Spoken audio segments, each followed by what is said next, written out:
Saudara pendengar, sebagaimana biasa kami menunggu suara Anda di 0811 5012 304. Jangan lewatkan ya kesempatan kita hari ini karena kalau di luar daripada studio Tutung Pandang FM, Anda berkonsultasi dengan seorang psikolog akan dihitung jam-jaman. Gitu Bu ya? Iya, begitu ya.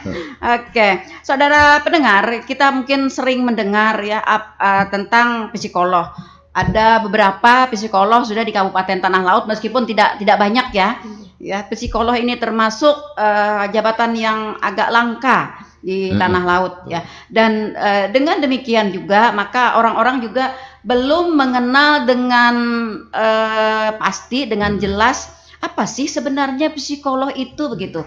Apa saja sih peran-peran atau tugas-tugas yang dilakukan oleh psikolog. Saya ingin penjelasan itu dari Mbak Leli. Silakan. Ini betul sekali Bu, kata Bu Nelly tadi di Tanah Laut kita belum banyak Bu ya. Betul. Mungkin kalau di Jawa di kota-kota besar itu sudah agak-agak banyak ya. Bahkan kalau di Jawa sendiri psikolog sudah ada dari dibanding dengan dokter ya. Iya, dibanding dengan dokter mungkin jauh Bu ya. Ini perbedaan jumlahnya gitu. Nah, jadi pertama dulu Bu, kadang orang bingung antara psikolog sama psikiater Bu. Nah, itu dia. Ini psikolog siapa, psikiater siapa gitu. Kalau psikiater mereka adalah dokter Bu, dokter yang mengambil spesialisasi kejiwaan gitu. Jadi dokter jiwa gitu. Tapi kalau psikolog kita backgroundnya bukan dokter Bu gitu. Jadi kuliahnya dulu sarjana psikologi, terus ngambil profesi sebagai psikolog gitu. Nah, psikolog sendiri ada beberapa Bu, ada berbeda-beda. Ada psikolog yang menangani masalah pendidikan. Psikolog pendidikan biasanya ada di sekolah-sekolah gitu. Kemudian ada psikolog industri di perusahaan-perusahaan yang biasanya ada juga berarti. Ada Bu yang biasanya melakukan industri gitu ya. Spesifikasinya ke industri, ke perusahaan biasanya. Biasanya mereka melakukan rekrutmen, kemudian terus penempatan jabatan-jabatan tertentu gitu. Kalau psikolog klinis kita secara undang-undang adalah tenaga kesehatan. Jadi sama seperti kayak apoteker, terus bidan, perawat, kita punya surat tanda registrasi gitu Bu ya sebagai tenaga kesehatan. Dan kita berkecimpung di biasanya masalah kesehatan jiwa gitu. Karena psikolog klinis dapat melakukan psikoterapi atau terapi psikologis, tapi kita tidak dapat memberikan resep obat-obatan karena itu di luar wewenangnya psikolog. Nah, biasanya pasien-pasien yang butuh farmakoterapi, terapi obat-obatan ditangani oleh psikiater gitu. Biasanya kita rujukan ke psikiater gitu. Oke. Jadi kalau Mbak Leli ini berarti di kesehatan jiwa tadi ya, gitu ya? Oke. Nah, ini saya juga baru tahu ya. Iya, dikira psikolog itu secara umum gitu ya. Ternyata ada bagian-bagiannya juga ya. Nah, para pendengar juga ya mungkin ada sebagian juga yang baru pencerahan lagi ini. Gitu bahkan sampai ke industri Bu ya. Nah, makanya itu saya bingung juga. Ada psikolog industri gitu ya. Mungkin ya memang benar mungkin karena beban tugas mungkin yang tinggi ya, atau mungkin spesifikasi ya penempatan. Kalau di PNS ada profesional dan proporsional begitu ya. Profesinya apakah ini tepat ditempatkan di sini begitu. Ya itu mungkin yang agak ke sana ya mungkin. Iya. Nah, ini benar-benar pencerahan Mbak Leli bagi kita ya, bagi saya, bagi kita semua gitu ya, para pendengar. Nah, lalu kalau misalnya di kesehatan jiwa ya, kesehatan jiwa. Ini kadang-kadang orang-orang nih Mbak Leli bilangnya kalau ke psikolog gitu ya, apalagi kalau kesehatan jiwa kayaknya ada gangguan jiwa begitu ya. Orang gila gitu ya. Iya. Saya tadi tidak ekstrem menyebutnya begitu. Seperti itu. Kadang orang merasa enggan jadinya Bu ya. Untuk Ini bagaimana penjelasannya nih Mbak Leli? Nah, sebenarnya kita sendiri Bu, ini job desk-nya juga sebenarnya cukup luas gitu Bu ya. Dan yang kita tangani juga ada banyak gitu, karena masalah kejiwaan itu kan Bu juga beda-beda, ada yang ringan sampai ke berat gitu. Jadi tidak selalu kita menunggu punya masalah berat gitu ya sampai gila gitu Bu ya sebenarnya untuk datang ke psikolog gitu. Kadang-kadang masalah-masalah stres ringan pun sebenarnya juga itu bisa ditangani gitu oleh profesional gitu. Jadi nggak semua yang datang misalnya kenapa nih gitu ya, gangguan jiwa gila gitu Iya, ya. gila Sebenarnya kayaknya tuh. Nah, iya. dan kadang-kadang orang juga nggak mau Iya, datang iya. Bu karena Iya, itu, iya. karena Nah, itu stigma dia. itu Iya. kan. Ini yang gitu. yang perlu sekali kita memberikan pencerahan juga kepada masyarakat kita begitu ya. Jadi orang yang datang ke psikolog ini pada saat apa Mbak Leli? Orang bisa datang ke psikolog. Oke. Kalau di lapangan sendiri ya Bu, macam-macam Bu sebenarnya. Dari yang paling ringan, Ulun pernah ketemu sama pasien yang datang ke psikolog, Ulun bilang apa keluhannya gitu. Masih muda Bu, masih SMA, terus dia bilang dia mau wawancara untuk magang. Gitu. Jadi dia besok mau wawancara magang dan dia bingung dia harus bersikap gimana ya gitu. Jadi Jadi apa yang harus saya jawab gitu ya. jadi seringan itu gitu. Seringan itu orang sebenarnya bisa datang ke psikolog gitu. Atau misalnya ketika mulai stres nih, mulai produktivitas turun, mulai males kerja gitu Bu ya, atau mulai nggak bisa tidur gitu, masih di level-level ringan seperti itu juga bisa gitu. Jadi tidak selalu yang punya masalah berat, atau kadang-kadang Bu nggak juga selalu orang yang punya masalah. Misalnya, saya ini bingung cocok nggak ya pekerjaan ini sama saya gitu Bu ya, atau potensi saya apa ya gitu, gimana ya saya bisa misalnya lebih pede, gimana ya saya bisa public speaking gitu Bu ya, gimana ya saya biar kalau bikin keputusan nggak bingungan gitu. Nah jadi nggak selalu ketika datang ke psikolog itu punya masalah gitu Bu, bisa jadi kita pengen mengembangkan diri gitu. Jadi ya sebenarnya jauh sekali Bu ya dari stigma tadi yang datang orang gila nah, itu gitu. dia. Saya pengen ini apa ya, masyarakat kita memahami benar-benar begitu ya, bahwa ke psikolog ini bukan hanya pada yang orang terganggu kejiwaannya, bermasalah gitu ya. Tapi kadang di masyarakat juga Bu, bahwa ini tuh sampai ke psikolog padahal gitu. Itu dia. Jadi kayak ekstrim banget gitu. Iya, gitu, kayak ya. ekstrim banget gitu kalau sudah ke psikolog gitu. Oke, baik. Nah, Mbak Leli, kalau di rumah sakit, ya di rumah sakit kan Mbak Leli tugasnya di rumah sakit ya, di rumah sakit umum Haji Bayasin Plehari. Terhadap pasien kan ya, penanganannya terhadap pasien. Ya pada saat apa pasien kita itu membutuhkan psikiater? Oke, kalau butuh psikiater itu ketika ada gangguan yang kita butuh juga untuk konsultasi obat-obatan Bu. Misalnya gangguan tidur itu kita bisa jadi butuh bantuan psikiater gitu. Atau ketika ada kecemasan yang sulit sekali dikendalikan, bahkan sampai mengganggu fungsi sehari-hari, misalnya sampai ketika kerja atau sekolah kepikiran gemetaran gitu Bu ya, panik di tempat umum gitu misalnya. Nah itu bisa butuh bantuan psikiater. Atau misalnya sudah depresi yang nggak mau lagi keluar dari kamar gitu Bu, sulit sekali dijangkau oleh orang-orang terdekatnya gitu. Itu sudah bisa jadi tanda kita butuh untuk rujuk ke psikiater gitu. Apalagi kalau sudah ke tahap-tahap ngamuk-ngamuk gitu Bu ya, ada halusinasi, ngomong sendiri, udah nggak bisa kerja lagi gitu beberapa bulan gitu misalnya. Nah, itu berarti sudah kondisi-kondisi yang sangat sudah mungkin butuh untuk ke psikiater. Oke, nah saudara pendengar ya, kita sudah dapat penjelasan sekilas ya. Salah satu ya, orang yang membutuhkan psikiater ya, sesuai dengan tema kita pada hari ini adalah orang yang mengalami kecemasan. Nah, kita mengenal dan bagaimana cara mengatasi kecemasan itu, karena gangguan kejiwaan itu salah satunya diawali dari rasa cemas itu tadi, seperti yang disampaikan oleh Mbak Leli. Nah, penjelasan lagi nih Mbak Leli, apa sih sebenarnya kecemasan itu, ataukah kayak orang yang kepikiran terus gitu, atau bagaimana? Apa indikator kecemasan itu sendiri? Kecemasan ini salah satu gangguan psikologis yang paling umum Bu. Jadi kita bisa bilang kayak flu lah gitu ya, umum sekali terjadi gitu.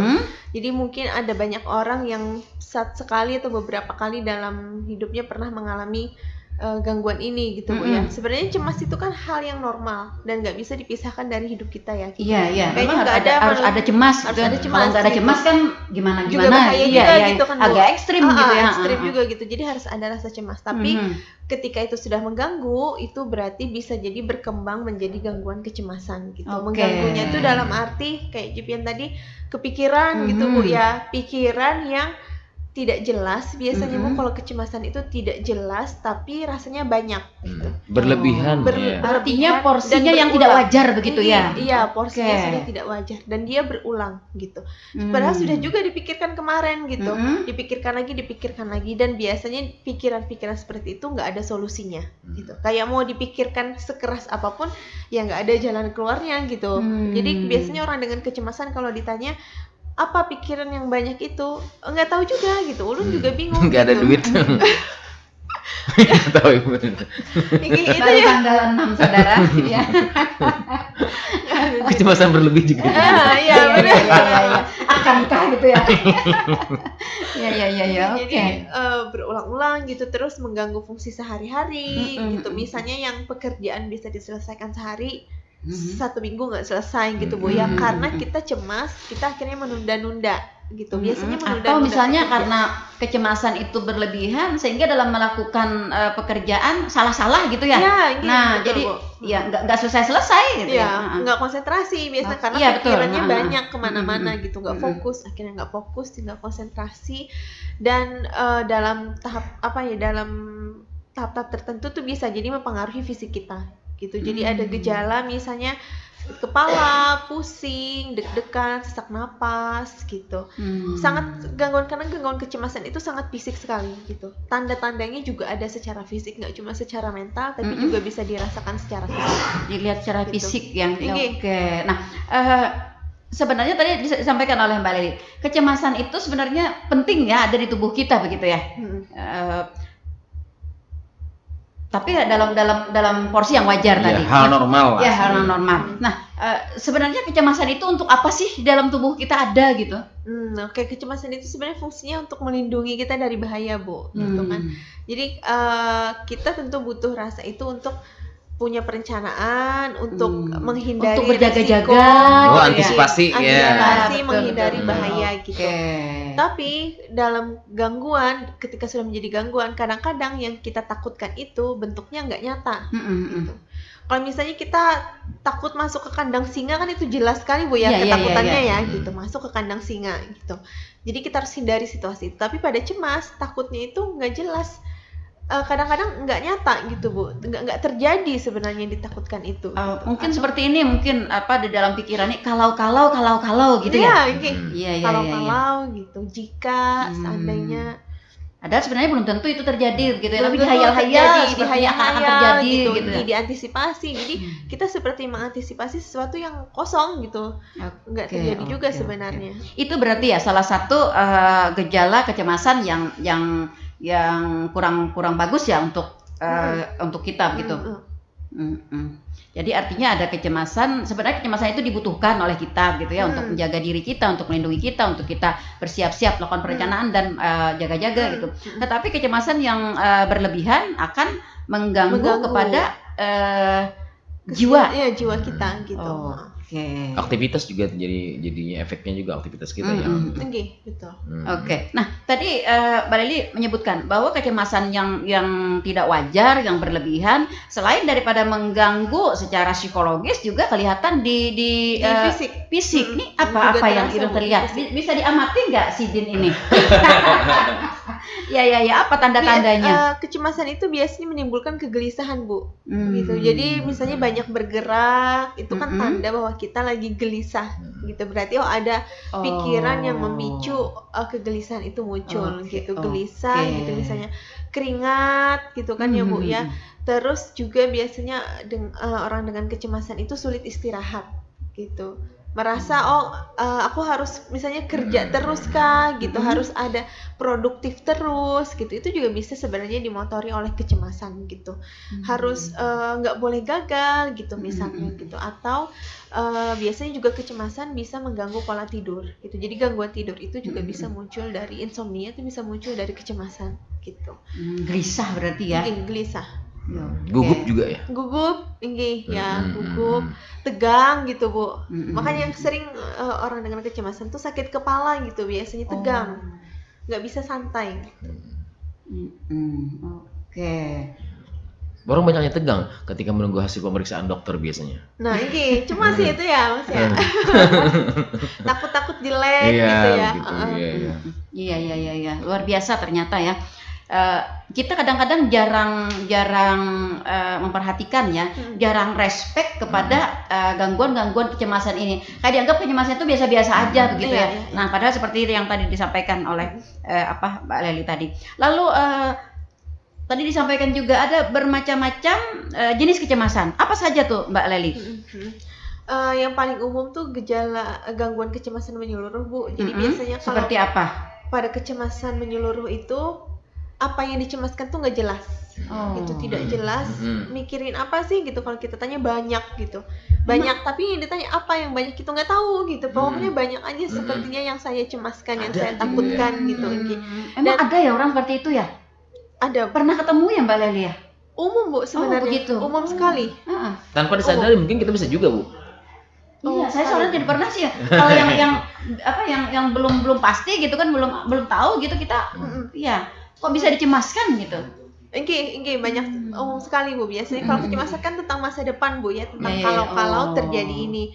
Tapi bisa juga penyebabnya karena masa lalu, Bu. Maksudnya karena ada pengalaman buruk di masa lalu, jadi ke depan tuh pikirannya juga nanti juga paling gagal kayak yang dulu gitu. Jangan sampai gagal kayak yang dulu misalnya, Bu, ya. Jangan sampai misalnya ya tersakiti atau terluka kayak yang dulu gitu misalnya. Itu juga bagian dari kecemasan gitu. Itu juga biasanya kalau beberapa kali Bu Ulun lihat pada pasien-pasien pada gangguan kecemasan menyeluruh itu, mereka juga punya rasa takut akan kematian gitu. Misalnya yang awalnya naik motor biasa aja, Bu, ya, ketika ada di fase kecemasan ini mereka jadi Ulun kada mau lagi naik motor gitu, karena kayak trauma mungkin ya, takut kalau di jalan kecelakaan dan mati gitu, Bu, misalnya. Jadi mereka punya ketakutan yang melekat terhadap kematian gitu. Jadi menghindari situasi-situasi bahaya. Kalau situasi bahaya itu yang sebenarnya biasa aja dilakukan sebelumnya gitu, Bu. Dan sebenarnya nggak membahayakan juga gitu. Tapi mereka takut kalau situasi itu mengancam keselamatan jiwa gitu dan menimbulkan kematian tadi gitu. Itu sih yang ulun perhatikan gitu. Beberapa pasien dengan gangguan kecemasan menyeluruh itu punya kecemasan akan kematian gitu, ketakutan berlebih gitu. Oke. Lalu selain daripada kecemasan secara menyeluruh, ada juga fobia, itu juga bagian dari kecemasan, Bu. Fobia ketakutan pada sesuatu yang spesifik kan takutnya, Bu, ya gitu. Itu juga basicnya kecemasan gitu. Kemudian ada OCD, obsessive compulsive disorder gitu. Jadi ketika cemas itu bikin kita melakukan hal-hal yang berulang gitu. Biasanya ini berkaitan dengan kebersihan. Misalnya kita cemas kalau kita kotor gitu, Bu, ya. Jadi mau masak, pegang pisau, kita habis itu cuci tangan, baru pegang cuci tangan lagi, bajunya nggak boleh kena kotor, misalnya berganti-ganti baju gitu, Bu, ya gitu. Jadi sangat-sangat enggak, kita bisa bilang enggak sehat sebenarnya gitu. Atau misalnya orang dengan OCD juga bisa jadi milih bajunya kelamaan gitu. Milih bajunya kelamaan karena misalnya takut kalau aku pakai baju ini nanti jelek gitu, dilihat orang kada bagus, ganti lagi gitu. Sampai ulun juga pernah ketemu sama, itu berarti terindikator ya. Orang-orang dengan OCD juga ulun pernah tahu, Bu, ya, sampai masuk ke dalam mobil ketika mau berangkat pun dia masih mau ganti baju. Karena kayaknya aku nanti jelek deh, nanti orang melihat aku kayak apa ya, ganti baju lagi gitu. Jadi perilaku berulang yang berlebihan biasanya. Terus juga ada gangguan panik. Jadi cemas kalau sudah agak parah dia dalam bentuknya panik gitu. Misalnya tiba-tiba sesak napas gitu, Bu, terus harus dibawa ke UGD gitu misalnya. Itu sesak napasnya itu bisa jadi bagian dari gangguan panik gitu. Atau misalnya di tempat umum karena punya kecemasan sosial terus panik gitu, sampai pingsan gitu misalnya, itu juga bisa jadi panik, bagian dari gangguan kecemasan.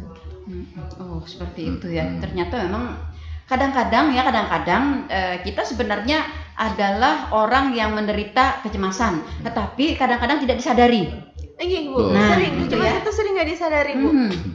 Kalau faktor kecemasan biasanya kan ini yang terkait faktornya nih ya. Karena kan seperti Ibu bilang tadi yang takut mati ya, takut naik motor ya. Karena faktor kecemasan kan ada dua mungkin karena melihat pengalaman saudaranya atau yang pernah terjadi sebuah kecelakaan yang hebat itu mungkin lalu langsung Memicu. tertanam di memicu. Apakah ada juga yang faktornya memang nggak ada apa-apa tapi emang takut aja, pengen naik motor takut mati. Ini yang mana nih yang serius dua ini jadi yang jadi psikolog nih? Bisa jadi ada pemicunya, betul kata Pian tadi, misalnya ada pengalaman kecelakaan gitu ya, Melihat misalnya orang sendiri yang ya, menyaksikan sendiri ya. Tragis. takut, terus jadi cemas bisa Iya, jadi. iya. Tapi juga sering juga kecemasan itu nggak ada angin, nggak ada hujan Iya, gitu iya, iya, muncul betul. gitu. Nah biasanya kalau yang begitu faktor-faktornya itu nggak kita sadari, Bu. Faktor penyebabnya itu nggak kita sadari gitu. Bisa jadi misalnya kita secara kepribadian memang Dari pencemas pembawaan gitu, berarti iya, ya. pencemas gitu ya, Oke. tipikal yang banyak pertimbangan gitu Bu ya, misalnya terlalu hati-hati gitu misalnya, nah akhirnya jadinya mudah cemas gitu. Atau misalnya juga bisa jadi dari pola asuh gitu, anak-anak yang besar di rumah yang penuh kekerasan Bu, biasanya juga beresiko menjadi pencemas gitu. Karena cemas itu kan didasari oleh rasa tidak aman gitu, jadi alarm bahayanya itu ketika kita cemas kan alarm bahaya kita itu menyala ya Bu ya, gitu.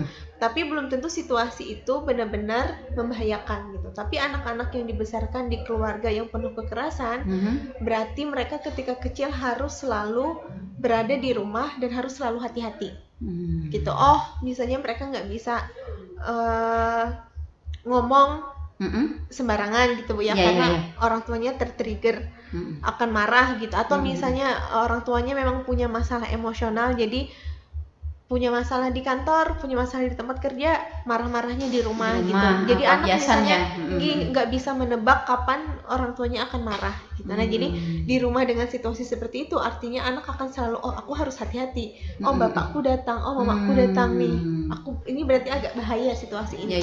Nah ketika dewasa kadang-kadang itu masih terbawa tertanam ya perasaan bahwa oh kita nggak aman, kita harus hati-hati gitu. Bisa jadi seperti itu. Jadi pola asuh di rumah itu juga sangat mempengaruhi. Jadi nggak secara genetik sebenarnya Bu, kecemasan itu bisa terjadi antar generasi. Misalnya orang tua ke jadi anak bukan ibaratnya tidak mutlak keturunan gitu ya. Bisa terjadi antar generasi, tapi bukan karena genetik, tapi karena pola yang ada di rumah. Misalnya juga karena orang tuanya pencemas, cenderung menghindari masalah, menghindari konflik. Anak belajar bahwa konflik dan masalah itu dihindari, sama kayak bagaimana orang tuaku menghindari konflik dan masalah. Maka nanti kalau pas dia berkeluarga dia akan menanamkan itu lagi gitu ya. Iya. Turun temurunnya di situ ya. Tapi bukan bawaan dari genetik ya. Oke, baik. Kalau tadi Mbak Leli katakan bahwa ketika seseorang memiliki kecemasan yang berlebihan, maka tentu akan mengganggu aktivitasnya. Nah, lalu kalau misalnya secara kesehatan, apa yang dampak dari sebuah kecemasan yang berlebihan? Kecemasan itu bisa jadi mempengaruhi kesehatan gitu ya, dan kesehatan sebaliknya juga bisa jadi mempengaruhi kecemasan. Secara langsung atau bagaimana? Bisa langsung atau bisa tidak langsung? Bisa mempengaruhi secara langsung sih Bu gitu. Jadi biasanya kecemasan itu kalau kita pelihara gitu Bu ya, nggak ditangani, itu bisa menurunkan sistem imun gitu. Jadi ketika sistem imun kita turun kan kita mudah terserang penyakit ya Bu ya, gitu. Dan juga bisa meningkatkan resiko diabetes, resiko hipertensi gitu, termasuk resiko juga serangan jantung.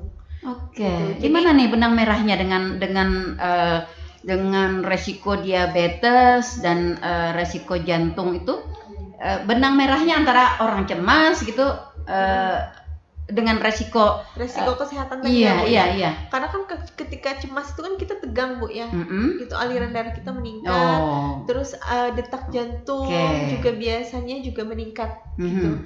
Jadi kalau itu terjadi dalam jangka waktu yang lama kan itu tidak bagus Bu ya untuk kesehatan kita gitu.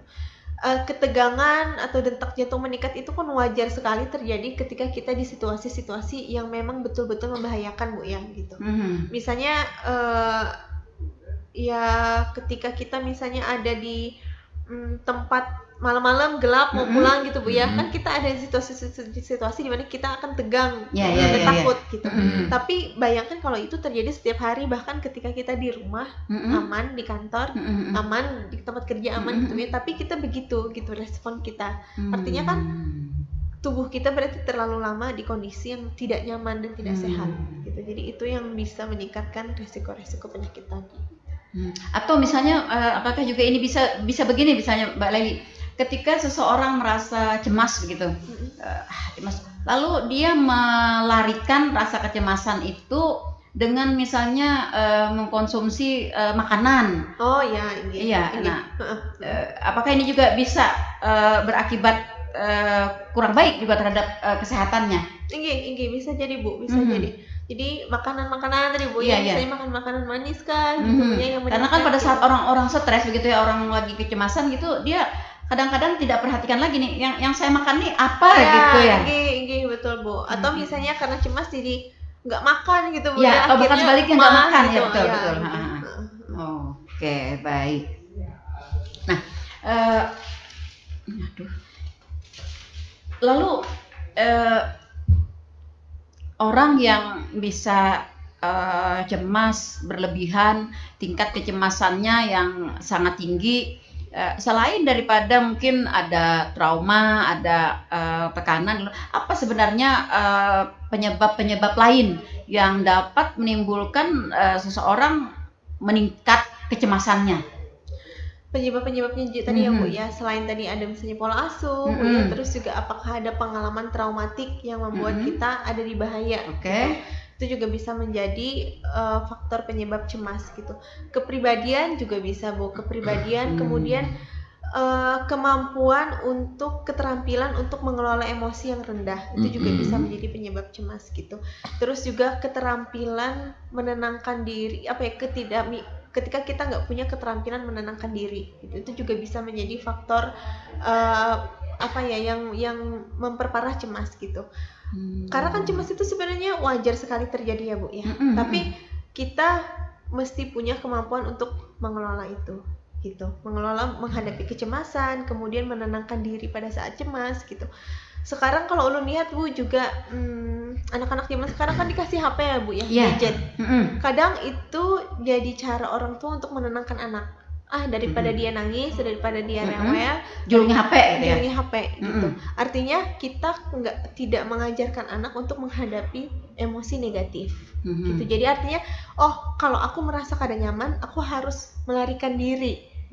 Aku harus cari pengalihan HP, musik misalnya, atau misalnya beberapa kan mungkin ke arah-arah misalnya ke alkohol gitu Bu ya, ke game, ke judi gitu misalnya Bu ya, cara menenangkan diri seperti Bu, itu. ada yang bergabung, pian terima ya Bu ya. Oke, baik, kita tahan dulu, kita bergabung. Suara pendengar, selamat pagi. Ya, selamat pagi Ibu. Baik, dengan siapa di mana? Waalaikumsalam. Dari Ibu Ana, Ibu di Bati-Bati. Oke, Bu Ana di Bati-Bati, silakan Bu Ana. Ini kan berkenaan dengan kecemasan ya. Betul. Terkadang kan kalau ulun yang sudah merasa di usia hampir mendekati 40, itu kenapa ya itu? Kadang kalau kita menghadapi sesuatu yang perlu dengan harus terburu-buru atau bahkan di keramaian, atau itu kayak merasa ada kayak serangan panik, kayak cemas. Nah, jadi kan mempengaruhi keberadaan di saat kita berada itu rasa tidak nyaman kayak gitu. Nah, jadi kan apakah itu ada sesuatu yang lain di badan atau perlukah harus memeriksakan diri ke dokter syaraf atau bagaimana Ibu untuk mengatasi hal yang demikian? Solusinya, itu saja yang ingin ulun tanyakan. Terima kasih atas waktunya. Assalamualaikum. Waalaikumsalam warahmatullahi wabarakatuh. Bagus Bu Ana di Bati-Bati. Ya, ini termasuk memang mungkin cukup banyak ya orang-orang yang mengalami seperti Abadi Rami. Iya, Bu Ana. Memang ketika ada sesuatu sing panik, sing apa itu. Nah, ini bagaimana Mbak Leli? ini umum sekali Bu terjadi, sering gitu mungkin apalagi mungkin karena keseharian sibuk Bu ya, maksudnya dalam arti mengurus rumah gitu Bu ya, ada yang harus dikerjakan kan, sedikit banyak itu kan menimbulkan stres, tekanan, bikin kita cemas Bu ya, Nangkep nanti banget ibu nih. besok kayak apa gitu Iya, ya, iya. ini berarti harus ini lagi, harus buru-buru gitu. Mungkin bisa jadi berawal dari keseharian yang tadi banyak harus dilakukan Yang gitu, terlalu ya. banyak pekerjaan begitu gitu, ya. terus Oke. timbul stres dan cemas gitu. Nah, memang Bu kadang itu juga berkaitan tadi dengan kondisi fisik Bu ya, kayak Bu Ana bilang, tubuh saya nggak enak, apa saya harus ke dokter ya gitu.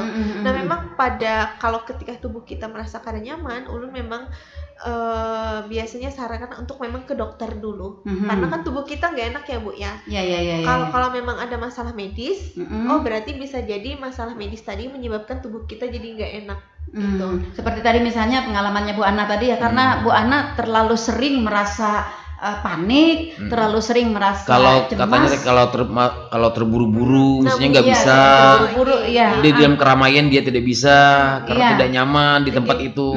Jadi biasanya memang ketika tubuh kita jadi merasa kada nyaman, Bu, ulun sarankan untuk sudah ke dokter belum gitu. Sudah cek belum ke dokter. Kata dokter apa? Cek secara kesehatan begitu ya. Oke. Kalau memang ada hal yang berbahaya di tubuh kita, berarti bisa jadi mungkin itu penyebab kenapa kita tegang dan lain sebagainya gitu Bu ya. Tapi kalau dari pemeriksaan dokter Baik-baik kita cukup saja begitu ya. misalnya tekanan darahnya normal, diabetesnya normal dan lain sebagainya gitu Bu ya, nggak ada masalah yang ditemukan oleh dokter. Bisa jadi berarti faktor emosional tadi yang menjadi penyebabnya gitu. Artinya kemana ya kita kalau punya faktor emosional gini gitu. Tadi kan faktor fisik sudah ke dokter gitu misalnya. Ya ini ada faktor emosional nih, boleh misalnya ya tadi ke psikiater atau ke psikolog gitu Bu, ketika kita sudah pastikan bahwa nggak ada pengaruh fisik yang terlalu serius sih mempengaruhi kita gitu. Berarti ini masalah emosional mungkin gitu yang harus diselesaikan gitu.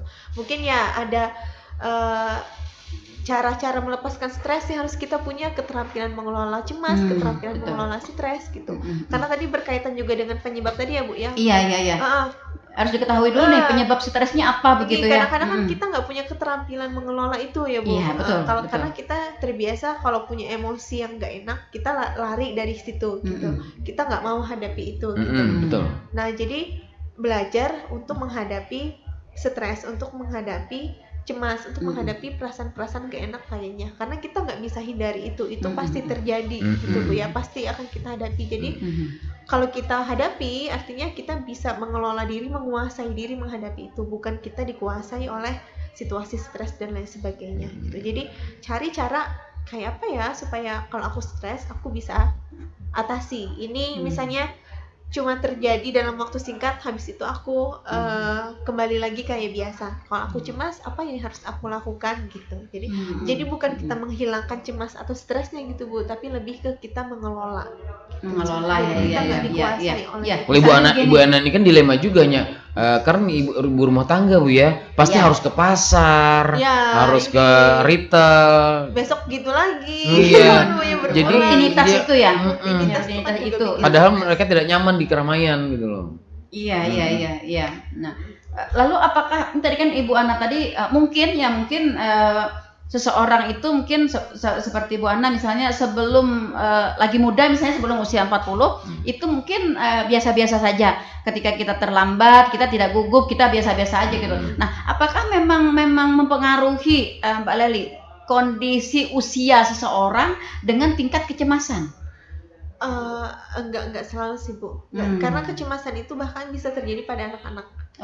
Gitu, remaja gitu. Cuman biasanya temanya beda-beda ya Bu ya. Karena kan yang dihadapi kan beda-beda Bu ya gitu. Biasanya kalau pada anak-anak kecemasannya tentang perpisahan sama orang tua gitu. Jadi sulit tinggal di sekolah gitu. Biasanya itu juga bagian dari kecemasan. Pas remaja misalnya beda lagi yang dicemaskan teman-temannya gitu. Pas dewasa awal misalnya pekerjaan gitu Bu ya.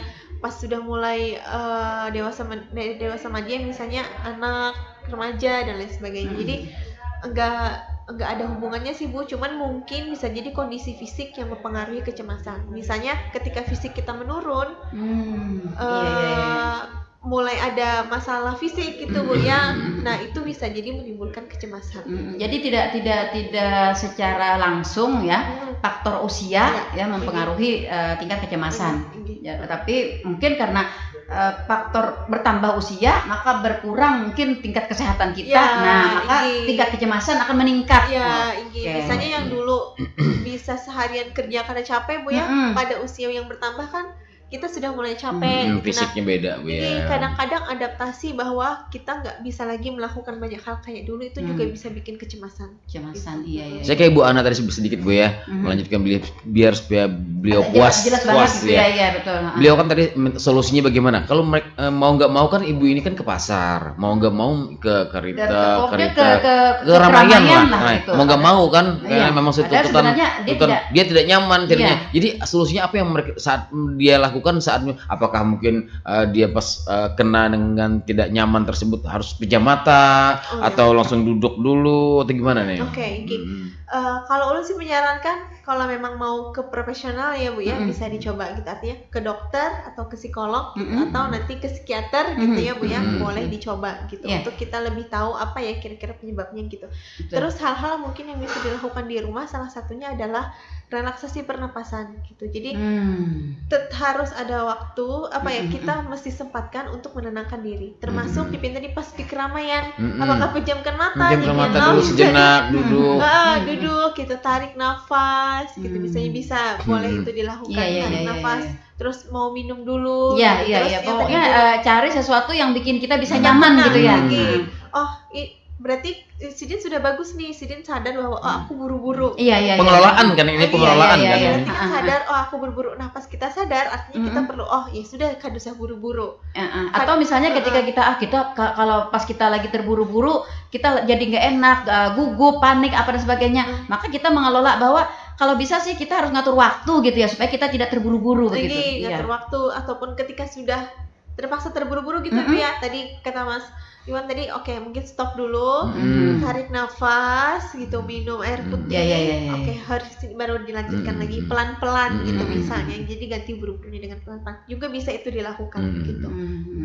Tapi tetap ya kalau secara detail kita ke profesional, harus kepada psikolog. Boleh ya, pemeriksaan. sehingga psikolog dapat memberikan langkah-langkah atau kiat-kiat yang harus dilakukan begitu ya secara tepat ya. Tapi secara umumnya seperti itu tadi ya Mbak Leli ya. Oke, Bu Ana. Ya, ketika Anda merasa panik, Anda merasa cemas ya, berada di keramaian misalnya, padahal harus berada di situ. Nah, maka tadi ada langkah-langkah yang sudah disampaikan oleh Mbak Leli tadi ya, untuk kita dapat mengatasi sejenak. Jadi jangan biarkan kecemasan itu terus bergejolak di dalam diri kita tanpa kita melakukan upaya-upaya begitu ya. Nah, dengan demikian kita akan dapat menurunkan tingkat kecemasan itu, seperti itu ya. Nah, seperti itu.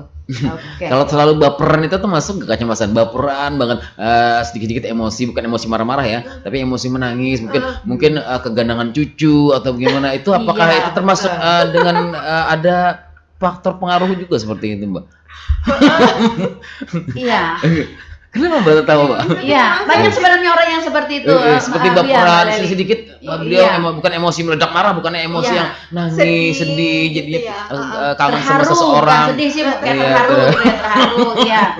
Ingat teman, misalnya sahabat, akrab gitu ya. Cucu yang jauh di sana, atau gimana? Tapi itu bagus Mas, bagus. Artinya memang itu kan yang dirasakan ya, kita tidak membohongi diri. Nah, gitu. Tinggal asalkan kita bisa menguasai perasaan itu. Gitu. Artinya kalau lagi kangen berarti telepon gitu Mas ya, atau ketemuan gitu misalnya gitu. Normal saja Bu ya. Normal saja. Oke, artinya dari tingkat kondisi itu orang tersebut tidak harus ke psikolog ya. Iya. Kecuali nangis langsung lempar bangku Bu ya. Kecuali misalnya sudah berlebihan ya aktivitasnya gitu ya. Atau sangat mengganggu untuk mengganggu dirinya, mengganggu orang lain gitu ya. Siapa tahu misalnya ada teman gitu kan lewat terbayang kayak cucu dipeluk-peluk gitu atau dicubit gitu ya. Itu sudah berbeda ya. Iya. Betul sekali. Artinya ya dari sebuah kecemasan tadi. Nah, seperti ini contohnya Bu ya. Langsung berkenan gitu ya. Kita akan dapat mengetahui apa yang mesti kita lakukan gitu. Artinya dari kecemasan-kecemasan yang sering kita rasakan, kita harus mencari penyebabnya, Mbak Leli, atau menghindari dari yang menyebabkan kita menjadi cemas tersebut. Betul Bu, mungkin mencari penyebabnya Bu ya, gitu.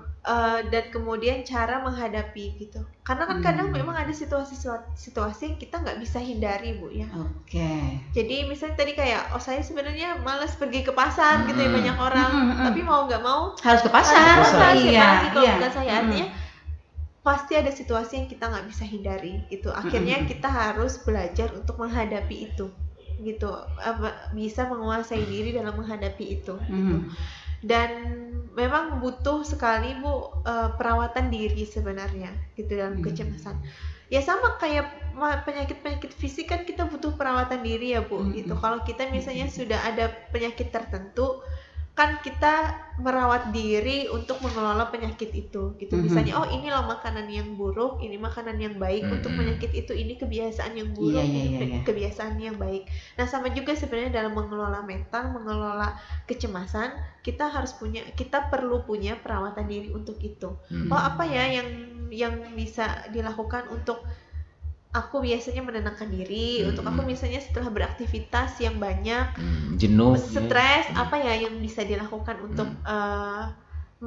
meriliskan itu, merilekskan gitu, ya. Apakah perawatan medikur di salon Iya, termasuk juga? Bisa juga. Iya. Gitu. Saya mendengarnya perawatan diri begitu kan. Perawatan diri kalau perempuan itu lebih kepada perawatan kecantikan gitu ya, skincare, manikur gitu ya, lulur dan Santai sebagainya. dipijat dulu kan gitu ya. Iya. Atau misalnya sesimpel menyempatkan untuk mandi Bu. Kadang-kadang bisa jadi ketika mental kita kurang baik ya Bu, kita bahkan nggak sempat untuk mandi. Gitu bisa jadi gitu. Nah jadi sesimpel aku mandi setelah selesai beraktivitas. Mandi ini artinya semua beban pun ikut luntur gitu misalnya gitu. Nah jadi kita sesimpel itu gitu. Jadi nggak selalu harus yang kita butuh banyak dana gitu Bu ya untuk merawat diri gitu. Sesimpel kira-kira misalnya menyempatkan makan dengan tenang gitu misalnya, tanpa diganggu oleh siapapun gitu. Menyempatkan untuk merefleksikan apa ya yang dirasakan hari ini gitu. Misalnya seperti itu Bu. Healing boleh, ya jalan-jalan gitu bisa. Boleh banget itu, ajak gue. Asal jangan balik dari situ pusing. Uang habis. Iya. Oke, baik. Ya, jadi luar biasa ya untuk hal kecemasan saja begitu ya. Ternyata menimbulkan dampak yang luar biasa. Nah, lalu Mbak Leli, apa sebenarnya yang dapat kita lakukan dalam keseharian kita, ya kebiasaan keseharian kita yang dapat menurunkan kecemasan atau dapat menstabilkan jiwa seseorang? Oke. Biasanya kecemasan itu kan Bu, pikiran kita terlalu lekat sama masa depan. Gitu, sama sesuatu yang mungkin tidak ada sebenarnya gitu, jauh ke depan. Jadi orang dengan kecemasan biasanya tidak bisa menikmati saat ini, apa yang ada sekarang. Bisa aja nih ngerjain ini Bu ya, pikirannya tapi ada di rumah, pikirannya ada di mana, pikirannya ada di ada husuk ya, bulan depan apa ya lagi, minggu depan apa ya, besok apa ya. Jadi nggak husuk, betul, nggak ada husuk gitu, nggak di sini. Biasanya mereka kesulitan seperti itu. Nah salah satu yang bisa dilakukan untuk mengatasi itu adalah belajar untuk hidup di sini dan sekarang gitu. Kalau memang kita lagi di sini, ya berarti masalahnya adalah ini gitu, berarti yang dihadapi adalah ini. Yang besok ya berarti itu urusannya besok gitu. Yang di sana berarti urusannya ketika kita di sana gitu. Jadi belajar untuk menikmati di sini dan sekarang gitu. Kadang-kadang orang dengan kecemasan bahkan pergi jalan-jalan pun nggak ada gunanya Bu kalau pikirannya Karena pikirannya kemana-mana, nggak berada di hari situ Minggu gitu ya. sama keluarga jalan-jalan, pikirannya di kantor, telepon masalah kantor gitu Bu ya, gitu, dengar keluhan dan lain-lain gitu. Jadi Dalam keramaian tapi merasa sepi ya. nah ini bisa jadi gitu, karena nggak punya keterampilan untuk menikmati, oh ini loh yang ada sekarang gitu. Jadi pada kecemasan itu penting sekali untuk bisa menikmati apa yang ada sekarang. Kalau lagi makan, ya makan gitu. Kadang-kadang kan kita nggak menikmati makan ya Bu, kalau lagi cemas ya gitu. Rasanya nggak enak lah, pengen buru-buru lah ini itu gitu. Jadi menikmati, oh sekarang yang ada sekarang ini loh gitu. Yang bisa diselesaikan cuma ini loh gitu. Oke. Apakah ini juga dapat disebut sebagai apa ya, kita belajar atau melakukan latihan untuk pemusatan pikiran, Ya, untuk mempertinggi konsentrasi begitu ya? Jadi memusatkan perhatian ke apa yang ada sekarang, di mana kita sekarang gitu. Jadi kadang-kadang Bu, teknik untuk menenangkan diri dari kecemasan itu sesimpel kita memperhatikan benda-benda yang ada di ruangan kita, suara-suara yang ada di ruangan kita gitu. Kadang kan kita ada di sini tapi bahkan kada tahu di bagian di pojok itu ada gambar ini loh, ada benda ini loh, ternyata di ruangan ini ada suara AC loh. Kadang kan kita kada sadar ya Bu ya, saking pikiran kita kemana-mana gitu. Jadi teknik ketika orang tuh lagi panik ataupun cemas sekali, salah satunya adalah dengan memperhatikan apa yang ada di sekitarnya gitu. Supaya pikiran itu tidak terlalu jauh ke depan. Oke, kita jawab pertanyaan dulu. Ada rekan Unai di Saranghalang. Ini ketakutan yang berlebihan dan negative thinking ya. Apakah ini juga termasuk kecemasan dan gangguan saraf? Oke, jadi ketakutan berlebihan sama pikiran negatif ya Bu ya. Itu memang bagian dari kecemasan Bu. Tapi kalau gangguan saraf, kecemasan dan gangguan saraf berbeda sih Bu ya. Berbeda ya. Gangguan saraf kan berarti nanti ada dokter saraf ya yang menangani dan mungkin ada berbagai macam gangguan di situ Bu ya gitu. Oke. Tapi memang negative thinking tadi, ketakutan berlebih itu bisa jadi bagian dari kecemasan. Dan ini juga dapat memicu dampak buruk ya. Dampak buruk ya akibat dari kecemasan tadi. Memang salah satu terapi dari kecemasan itu juga adalah biasanya Bu kognitif behavior terapi. Jadi terapi kognitif, karena di dalam kecemasan itu biasanya ada pikiran negatif yang irasional, yang nggak rasional. Nah, pikiran negatif yang nggak irasional itu yang perlu kita atasi, perlu kita ubah gitu Bu, gimana supaya pikiran kita itu jadi lebih sehat dan rasional. Seperti apa yang disampaikan oleh rekan Unai tadi ya, negative thinking. Negative thinking itu kan bukan berarti terhadap orang ya, tapi juga terhadap yang lainnya begitu ya. Termasuk terhadap diri. Seringkali terhadap diri Bu awalnya gitu. Oh paling aku kada bisa. Oh kena aku paling jelek di mata orang gitu. Nah itu kan negatif thinking terhadap diri ya Bu. Awalnya biasanya dari situ. Bukan gibah, bukan ya. Bukan. Seuzon ya. Iya, tidak mesti itu begitu ya. Meskipun itu merupakan salah satu dari bagian negative thinking begitu ya. Tapi tidak mesti itu ya. Ada banyak negative thinking yang juga berkenaan dengan benda, berkenaan dengan hal-hal yang ada di sekitar kita, tidak berkaitan dengan orang per orang gitu ya. Iya, seperti itu. Oke. Jadi rekan Unai bahwa ketakutan yang berlebihan dan negative thinking itu memang merupakan sebuah kecemasan. Tetapi itu bukan sesuatu yang menjadi gangguan saraf gitu ya, yang disebut dengan gangguan saraf. Gitu, berbeda. Oke, karena saraf dengan kecemasan ya berbeda begitu. Apa yang berbeda tadi apa Mbak Leli? Memang kecemasan itu kan Bu di sini di dalam tubuh kita kan bisa menimbulkan ketegangan nih Bu ya, ada mungkin berkaitan juga dengan saraf. Tapi apakah itu bagian dari gangguan saraf? Itu beda lagi gitu. Oke. Baik, jelas ya rekan Unai di Saranghalang. Ya, jadi bukan merupakan gangguan saraf ya, karena itu akan berbeda lagi penanganannya ya. Berbeda lagi jalurnya ya Mbak Leli ya. Iya. Oke, baik, kita sambung lagi nih Mbak Leli. Yang harus dilakukan dalam kehidupan sehari-hari. Tadi selain daripada kita lebih memperhatikan kepada diri juga, memberikan waktu ya untuk melakukan perhatian terhadap diri kita sendiri yang tadi disebutkan Mbak Leli seperti perawatan diri begitu ya. Nah kemudian juga belajar atau melatih diri untuk lebih memfokuskan ya pikiran kita pada sesuatu yang nyata pada saat ini kita hadapi. Nah, lalu apa lagi yang mesti dilakukan pada kehidupan kita sehari-hari, merupakan kebiasaan atau apa begitu yang dampaknya itu dapat menurunkan rasa stres kita. Oke, apalagi yang bisa dilakukan untuk menurunkan stres tadi ya Bu ya. Ada juga kayak misalnya seperti journaling Bu atau nulis diary gitu Bu. Itu bisa jadi bagian dari perawatan diri gitu, self healing gitu, healing tapi ini yang dilakukan oleh diri sendiri gitu. Bisa jadi di situ misalnya tempat kita untuk mencurahkan perasaan gitu Bu ya, atau kalau kita di dalam hidup kita punya orang-orang yang cukup mendukung kita, orang dekat yang cukup mendukung, curhat itu sebenarnya juga bisa jadi self healing yang baik gitu Bu, cara mengatasi stres ataupun cemas yang baik gitu. Jadi kalau kita punya orang dekat, orang terpercaya begitu ya, orang yang kita percaya dapat mengakomodir ya keluhan kita begitu. Kesah itu juga baik. Tidak memperparah kondisi gitu. Jangan nanti ya ketika kita curhat gitu ya, curhat kepada orang yang salah mungkin ya, bukan teratasi kecemasan malah bertambah mungkin ya karena tapi memang curhat memang merupakan salah satu ya.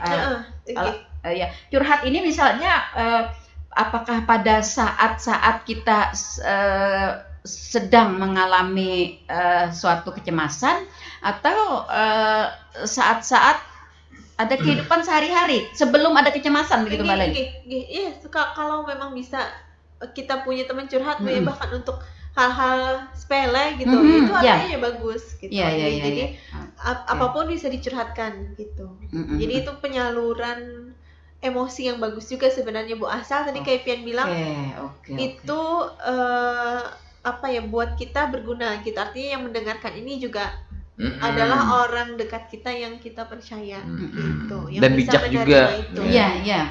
Yang salah dengan orang yang curhat gitu ya. Makanya itu jangan salah memilih. Nanti malah nambah-nambahin. Negatif thinkingnya. Iya, yang tadinya kita kan hanya enjoy aja gitu kan curhatnya. Tapi ternyata setelah kita curhat gitu kan malah nambah gitu ya. Iya, malah meningkat tingkat kecemasan kita gitu ya. Nah, jadi ini juga sebenarnya memang ini adalah sebagai sebuah solusi. Tapi kita juga harus berhati-hati ya untuk memilih orang yang bisa kita ajak untuk berkomunikasi. Artinya ini lebih kepada diharuskan dalam kehidupan kita sehari-hari kita lebih banyak berinteraksi gitu ya Mbak Leli. Dengan lingkungan kita, bukan hanya dengan orang tapi juga dengan lingkungan begitu. Interaksi ini kan artinya maksudnya bukan hanya dengan keluarga dalam rumah atau tetangga kiri kanan gitu kan, tetapi juga dengan lingkungan. Iya, betul Bu. Karena bisa jadi dari pola interaksi juga kita bisa lihat kondisi kita gitu. Artinya biasanya orang-orang dengan gangguan yang cukup parah nggak punya interaksi sama dunia luar gitu. Ya, betul.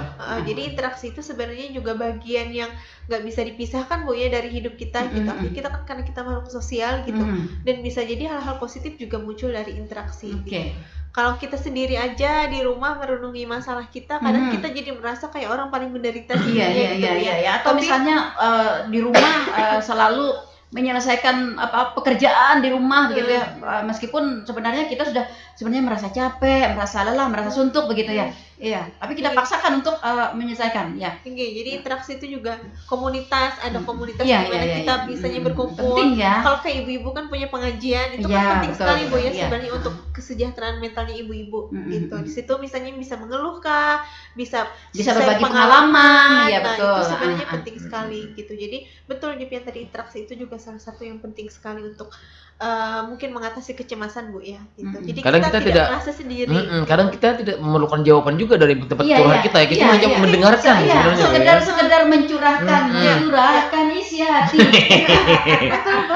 Tapi malah kadang ada Bu yang kalau orang yang suka traveling, dia suka alam tuh berbicara dengan alam. Oh ya. Saya pernah lihat di iya. televisi gitu. Betul, itu tadi yang juga bagus yang juga, juga ingin Bang. saya sampaikan. Tadi kan berinteraksi tadi bukan hanya kita berinteraksi dengan sesama teman, sesama orang gitu ya, tapi kita juga bisa berinteraksi dengan alam. Iya, Misalnya betul, begini, karena ini pernah saya alami begitu ya, saya sering bahkan jadi kita misalnya berinteraksi dengan alam, melihat tanaman kita, bunga kita, misalnya anggrek kita nih yang tumbuh yang tidak mau berbunga-bunga, ya kita tuh sudah kebiasaan. Kalau wah kamu ya anggrek sudah lama sekali saya pelihara kok nggak berbunga-bunga, apa nggak malu nih dengan teman gitu kan ya. Nah kita berinteraksi dengan alam ya. Apakah ini juga ini termasuk sebuah upaya menurunkan tingkat kecemasan atau bahkan sebaliknya kegilaan dengan lewat pohon? Iya. Lain Betul hal. Bu. Nah, itu juga hal yang bagus sekali untuk mengatasi stres, Iya. cemas.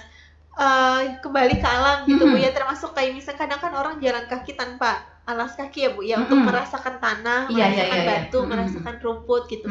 Jadi bagian dari kita benar-benar merasa di mana kita berpijak gitu Bu. Itu juga bagian dari mengatasi stres dan menyejahterakan psikologis kita gitu. Termasuk Bu ngomong sama tumbuhan, Iya, mungkin iya. sama hewan peliharaan gitu Bu ya. Saya sering ditanya, dengan siapa tadi pendengarnya di luar tuh? Iya, padahal tidak dengan Pohon siapa-siapa. kembang ya. Iya. Ya, tapi selama tingkatnya ini Iya. ya biasa-biasa aja gitu kan, Artinya kan kita menikmati waktu saat itu Mm-mm, gitu. iya, betul. Ada di situ saat itu. Beda dari luar kesadaran Bu ya. Iya. Nah, oke, berinteraksi tadi ya. Nah, lalu juga Mbak Leli, wajibkah juga ya seseorang atau kita semua begitu dalam kebiasaan dalam kehidupan sehari-hari juga menyalurkan hobi, wajibkah untuk mengatasi atau untuk meminimalisir ya tingkat kecemasan kita? Oke. Mungkin hobi itu juga bisa jadi bagian dari perawatan diri tadi ya Bu ya. Gitu. Artinya karena itu hal menyenangkan, kita ketika melakukan itu jadi senang gitu Bu ya, menimbulkan emosi positif yang baik untuk tubuh kita. Jadi kalau memang kita bisa menemukan hobi kita ya berarti itu salah satu hal yang baik gitu Bu untuk kita. Misalnya ya, kita misalnya hobi mancing gitu ya. Ya, hobi mancing begitu ya. Nah, ketika kita mancing kan kita konsentrasi begitu ke situ. Ya, okay. Lupa sih sebenarnya bahwa ternyata di rumah nih habis gula, habis apa pada saat mancing gitu kan. Ini belum lagi ketika kita dapat ikannya gitu ya. Kalau bagi saya sih ketika orang mancing itu bukan tergantung kepada besar kecilnya ikan yang didapat. Kemudian juga bukan tergantung dari banyak sedikitnya ikan yang didapat, tetapi kebahagiaan ketika kita menyalurkan hobi itu. Apa-apa ini juga dapat dijadikan sebuah kebiasaan dalam hidup sehari-hari ya, untuk kita juga menghindari tingkat kesetresan yang lebih tinggi. Bisa jadi Bu, hobi apalagi mancing kan di alam ya Bu ya. Iya. Ada pohon, ada air, suara air Iya. mungkin, Bu, ya. Gitu. Jadi itu juga bisa jadi Ketika mau dapat gitu ya, baru mau nih. Ada kerujut-kerujutnya. Nah, ya itu yang mahal gitu. Nah, itu gitaran jorannya sudah ya. happy banget gitu ya. Padahal meskipun ketika disisit lepas gitu ya. Ya. Atau sampah gitu. Pian hobi mancing nggak Bu? Ya. Pian hobi mancing? Hobi sih tidak, tapi ada saatnya ketika ingin gitu ya. Ya, ketika saya ingin gitu kan. Saya nekat pergi. Ini masih ada bekasnya nih. Minggu yang lalu ya. Iya, ini dadakan aja gitu ketika kita lagi merasa kita agak suntuk gitu ya, gitu sebelum stres itu datang, sebelum cemas yang berlebihan itu datang, udah kita pergi gitu. Iya. Makanya maksud saya apakah ini juga dapat dijadikan sebagai sebuah kebiasaan hidup sehari-hari untuk kita juga dapat menekan tingkat kesetresan kita. Betul Bu. Hobi itu bisa jadi sangat membantu kita mengatasi stres gitu. Tapi kalau kelebihan mancingnya gimana Bu? Nggak tahu lagi urusan rumah gimana. Nah, itu yang sudah berbahaya ya. Bisa mancing mania Bu. Sudah Satu kereda malam beras, terjebak kereda mancingan. gula di rumah. Pas segalanya Bu ya. Iya. Nah, saya mau terakhir dari Ulun bilang, apakah sekarang di RSUD ada yang melakukan psikoterapi yang saat ini mungkin ada berapa pasien yang di RSUD Bajasin? Ada pasien-pasien yang lagi terapi yang datang karena masalah-masalah seperti ini tadi Bu. Kecemasan salah satu mungkin yang paling sering ya. Gitu, paling sering pasien mungkin yang agak tinggi jumlahnya biasanya kecemasan. Gitu, dan itu rentang usianya cukup panjang Bu, artinya dari anak-anak sampai yang tua gitu bisa mengalami ini. Kira-kira berapa nih psikoterapi yang terjadwal di sana? Biasanya kalau untuk terapi kognitif untuk kecemasan itu terapi kognitif itu paling singkat 8 kali pertemuan. Tinggi. Kalau kondisinya lebih parah berarti bisa lebih dari 8 kali pertemuan gitu. Apakah ada kayak terapi khusus atau mungkin ada upaya-upaya untuk mengevaluasi bahwa pasien ini sudah berada di tingkat kecemasan yang normal? Biasanya ada baseline perilaku sama baseline pikirannya gitu. Apakah pikiran cemas ini pikiran cemas yang mana ya yang mau diatasi gitu. Perilaku yang mana ya yang bagian dari cemas ini yang mau kita atasi gitu. Jadi memang pada terapi kecemasan tuh kita punya target biasanya pada perilaku, target spesifik ke perilakunya yang mana gitu, perasaannya yang mana, pikirannya yang mana yang mau kita tangani gitu. Makanya kadang-kadang kan konseling psikolog itu kan, terapi psikolog itu kan bukan terapi yang singkat ya Bu ya gitu. Karena kan memang masalah hidup kan mungkin banyak Bu ya. Dan spesifik kan kita kan harus menangani sesuatu itu secara spesifik. Kadang misalnya satu ini yang mau diselesaikan masalah pekerjaan. Masalah kerjaan banyak lagi turunannya ya kan Bu, masalah di rumah banyak lagi turunannya. Belum lagi masalah gitu. teman misalnya ya. Jadi karena ada banyak hal mungkin ketika datang ke psikolog itu yang banyak hal yang pengen kita benahi gitu. Artinya dua kali pertemuan itu sebenarnya nggak cukup gitu. Kita mungkin butuh beberapa kali pertemuan gitu dengan target-target penyelesaian yang berbeda-beda gitu. Oke. Mbak Leli, kalau misalnya di Rumah Sakit Haji Bu Yasin, seseorang yang pengen mendapatkan layanan psikolog, ini apakah harus mendapat rujukan dari dokter lain? Prosedurnya maksud saya ini atau bagaimana dia? Karena kita poli sendiri Bu, jadi kita bisa menerima pasien umum sendiri gitu. Jadi artinya kita begitu mendaftar awal kita langsung bisa mendaftar ke poli psikolog gitu ya? Bisa langsung poli psikolog gitu dengan umum gitu. Yeah. Kalau untuk BPJS kita belum bisa cover, kecuali itu kalau dirujuk oleh dokter. Jadi kalau dokter itu yang saya maksudkan tadi. Dan dia pakai BPJS ke dokter Bu ya, berarti ke psikolognya juga sudah include di situ gitu. Tapi kalau kita datang sendiri mau langsung ke psikolog deh gitu, itu kita masih umum. Tapi tarifnya sangat terjangkau masih Bu di Yasin. Saya ini yang mau saya pancing ya. Tarifnya mungkin sekitar, karena ada tindakan yang berbeda-beda Bu ya. Jadi tarif di Yasin kita di poli psikologi mulai dari 30 sampai 150.000. Satu kali pertemuan? Mulai dari 30. Nah, lalu kondisi pasien kita atau masyarakat kita nih Mbak Leli yang melakukan konsultasi atau memerlukan psikolog, dengan keberadaan psikolog itu sendiri ini bagaimana nih? Apakah sudah merasa kewalahan atau gimana gitu Mbak Lelinya sendiri? Kalau merasa kewalahan mungkin belum Bu ya, belum, gitu. Karena kan kita masih baru Bu ya di sini ya. Kalau ulun lihat yang banyak di poli psikologi itu biasanya adalah anak-anak. Kalau dari dokter anak biasanya rujukan anak-anak yang punya masalah perkembangan Bu, gitu. Misalnya seperti autistik, speech delay, ADHD itu yang banyak gitu di tempat kita. Kemudian kalau yang datang secara umum biasanya yang lebih banyak itu adalah dewasa awal Bu, awal-awal 20-an. Ya mereka lebih sering datang umum gitu biasanya karena kesadaran sendiri, karena mereka merasa kayaknya saya perlu bantuan deh, karena kayaknya saya mau curhat deh gitu. Biasanya yang lebih banyak usia-usia segitu gitu. Nah pada usia 50 ke atas seringkali kita pasien-pasien kita adalah dari rujukan Bu, biasanya rujukan dokter gitu. Biasanya karena rujukan dokter berarti mereka juga punya indikasi masalah fisik gitu, artinya sudah ada keluhan fisiknya juga gitu. Kalau secara teori Mbak Leli, orang yang yang sering mengalami gangguan kecemasan atau orang yang memang harus butuh psikolog itu adakah rentang usia, ada usia tertentu atau memang enggak ada Bu? Karena semua usia kan mungkin punya masalah gitu Bu ya gitu. Tidak mesti ya yang tua misalnya harus lebih sering ke psikolog gitu, enggak tentu ya? Enggak mesti. Iya, Oke. ini ternyata tidak terasa ya kita berada di zona lewat ternyata. Tapi saya sangat menarik ya untuk berbicara masalah kecemasan ini tadi, dan kita juga sering mengalami bahkan tanpa kita sadari begitu ya. Kecemasan kita berada di tingkat yang sudah tidak wajar. Nah, celakanya lagi ya, kita tidak menyadari juga dampak negatif yang ditimbulkan oleh kecemasan itu. Nah, seperti itu. Nah, tapi sayang sekali Mbak Lely, waktu kebersamaan kita sudah berada di zona lewat di saat ini, karena di sini ada penerbangan berikutnya yang akan berangkat ya.